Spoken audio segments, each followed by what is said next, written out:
Hello সবাইকে, welcome back to my mini blog. আমার না অনেক দিন থেকেই খুব তরকা রুটি খাওয়ার ইচ্ছে হচ্ছিলো, জানো তো। তো তোমাদের দাদাভাই না আমাকে আজকে একটা সারপ্রাইজ দিয়ে ধাবাতে নিয়ে চলে গেল।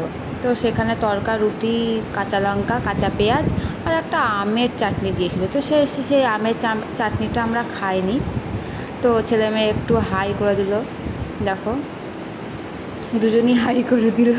আর তোমাদের দাদাভাই খেতেই ব্যস্ত। তো ওকে বললাম একটু হাই করে দাও, ও করলো না। তো আমরা খাওয়া দাওয়া কমপ্লিট করে বাইরে এলাম। তো দুটো দোলনা ছিল, এখন ছেলে মেয়ে বায়না, ওদেরকে একটু দোলনা চড়াতে হবে। তো ওর বাবা ওদেরকে একটু দোলনা চড়াচ্ছে, আর আমি এদিকে একটু তোমাদের ভিডিও করে নিলাম, আর ভিডিও শ্যুট করে নিলাম, আর কিছু ছবিও তুলে নিলাম, জানো তো। ও হ্যাঁ, তোমাদেরকে তো বলাই হয়নি, আমরা যেই ধাবাটায় গেছিলাম উমরপুরে, সেই ধাবাটার নাম হচ্ছে পাঞ্জাবি ধাবা। উমরপুরে তো অনেকগুলোই ধাবা আছে, তো এই পাঞ্জাবি ধাবাটায় আমরা গেছিলাম। এই ধাবাটায় তরকারি রুটিটা বেশ দারুণ করে, জানো তো। তরকাটা একদম মুখে লাগা তরকা ছিল।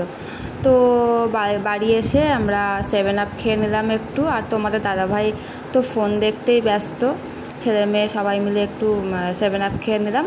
তো ভিডিওটা যদি ভালো লেগে থাকে তোমরা like, comment, share and subscribe করে দিও।